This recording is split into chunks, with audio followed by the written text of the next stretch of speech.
A'udzubillahi minasyaitonirrajim. Bismillahirrahmanirrahim. Alhamdulillahirabbil alamin wa bihi nasta'in. Wassalatu wassalamu ala sayyidil mursalin wa ala alihi wa sahbihi ajma'in. Assalamualaikum warahmatullahi wabarakatuh. Penonton yang dirahmati, alhamdulillah bertemu kembali dalam rancangan Nabi Pesan Apa. InsyaAllah kali ini saya memilih pesanan yang berkaitan dengan menjaga hak-hak persahabatan. Pesanan ini diambil daripada sepotong hadis ataupun satu kisah yang diriwayatkan daripada Anas bin Malik radhiyallahu anhu.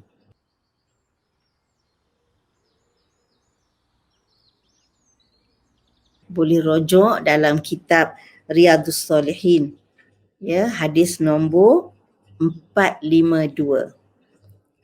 Anas menceritakan bahawa pada suatu hari Abu Bakar radhiyallahu anhu berkata kepada Umar radhiyallahu anhu selepas kewafatan Nabi sallallahu alaihi wasallam. Ya, jadi peristiwa ini berlaku selepas kewafatan Nabi sallallahu alaihi wasallam. Walaupun tidak ada hadis kata-kata Nabi di sini, kita boleh juga masuk sebagai Nabi pesan apa, sebab kita tahu bila sahabat radhiyallahu anhu melakukan sesuatu itu menggambarkan ataupun itu dapat kita faham bahawa apa yang sahabat lakukan itu adalah bertitik tolak daripada pesanan Nabi sallallahu alaihi wasallam, ataupun dengan kata lain kerana menghayati apa yang telah dipesan oleh Nabi sallallahu alaihi wasallam, walaupun tidak ada teksnya yang soreh ataupun yang jelas, ya.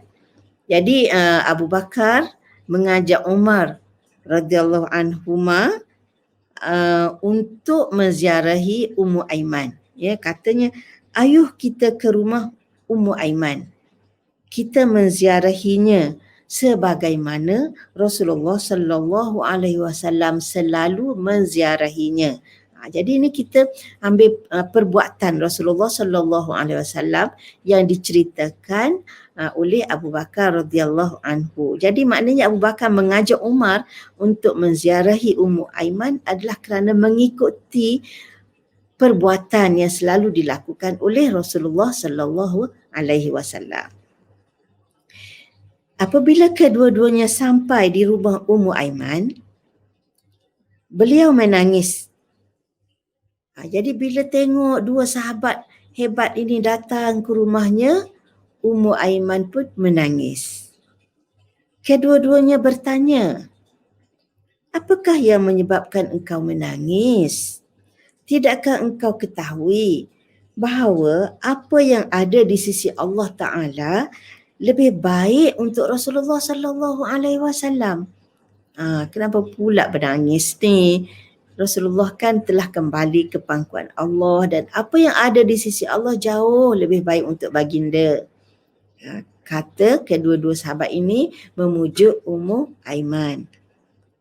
Ummu Aiman pun menjawab, aku menangis bukan kerana aku tidak tahu bahawa apa yang ada di sisi Allah lebih baik untuk Rasulullah sallallahu alaihi wasallam.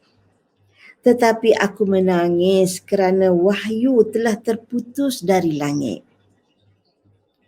Kata-kata Ummu Aiman itu menjadikan kedua-duanya turut menangis. Muttafaq alaih. Jadi apa yang kita dapat pelajari daripada kisah ini? Yang pertamanya menunjukkan bahawa kehidupan semasa turunnya wahyu itu adalah satu kehidupan yang sangat indah, yang sangat menyenangkan hati, sangat Masya Allah, apa nak gambar tak tahulah ya dengan perkataan. Sehingga apabila terputus wahyu itu, mereka rasa satu kehilangan, satu kesepian, satu kesunyian yang tidak dapat diisi. Ya, jadi bila tengok kedua-dua sahabat itu berkunjung ke rumahnya, dirasakan ya Allah yang mengembalikan nostalgia zaman turunnya wahyu. Sehingga Ummu Aiman tidak dapat menahan sebabnya.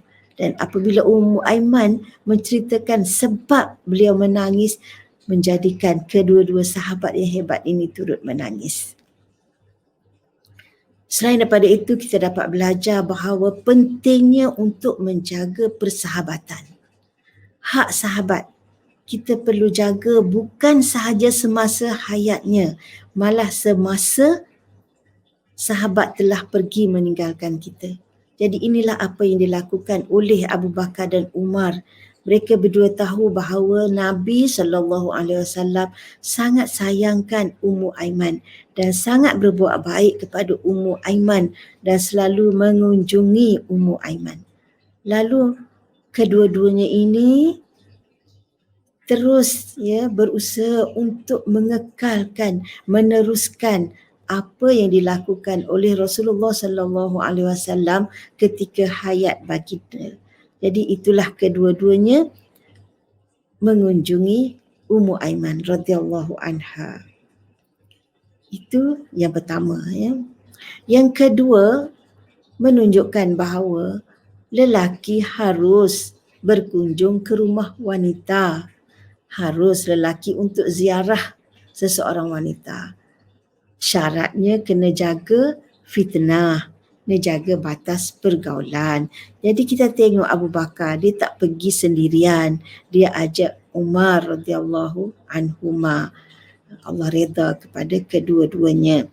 Jadi ini membayangkan bahawa kehidupan para sahabat radhiyallahu anhum ini adalah satu kehidupan yang simple, terbuka, bukanlah orang kata tertutup rapat. Lelaki tak boleh langsung pandang wanita, wanita tak boleh langsung pandang lelaki, lelaki tak boleh tegur wanita, wanita tak boleh tegur lelaki. Semuanya bertutup rapat. Tidak ya.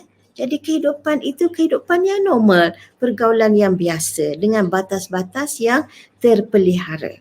Jadi tidak ada halangan untuk lelaki menziarahi wanita di rumahnya dan begitulah sebaliknya, selagi mana adab-adab dipelihara, selagi mana terhindar daripada syak wasangka, fitnah yang bukan-bukan dan sebagainya.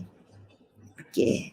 Dan seterusnya kita lihat bahawa mereka dipilih oleh Allah Subhanahu Wa Taala untuk merasai keindahan zaman turunnya wahyu yang orang kata tidak orang kata tidak peluanglah, tidak ada peluanglah untuk kita menikmati zaman itu. Itu adalah satu pilihan Allah Subhanahu Wa Taala kepada mereka. Namun begitu, bagi kita yang tidak berpeluang untuk menghayati zaman turun wahyu itu, boleh, maksud boleh di sini bukanlah boleh kita tarik balik zaman itu, tapi maknanya kita cuba rasai keindahan itu apabila kita membaca kitab Allah Subhanahu Wa Taala. Ya, apabila kita membaca kitab Allah Subhanahu Wa Taala, kita cuba rasai, cuba hayati setiap ayat yang kita baca itu seolah-olah dia baru diturunkan. Diturunkan kepada siapa? Kepada diri kita. Umpamanya bila kita bertemu dengan satu ayat perintah, seruan, ya ayyuhallazina amanu, kita cuba rasai dengan sepenuh hati kita. Allah panggil diri kita, wahai orang yang beriman. Maka apa yang Allah suruh setelah wahai orang yang beriman itu, kita cuba rasai bahawa suruhan itu benar-benar ditujukan kepada diri kita secara khusus. Mudah-mudahan dengan cara itu kita sedikit sebanyak dapat yang meresapi makna indahnya menerima wahyu secara langsung daripada Allah Subhanahu Wa Taala itu. Insya-Allah. Sekian dulu untuk kali ini. Kita jumpa lagi pada siri akan datang. Wassalamualaikum warahmatullahi wabarakatuh.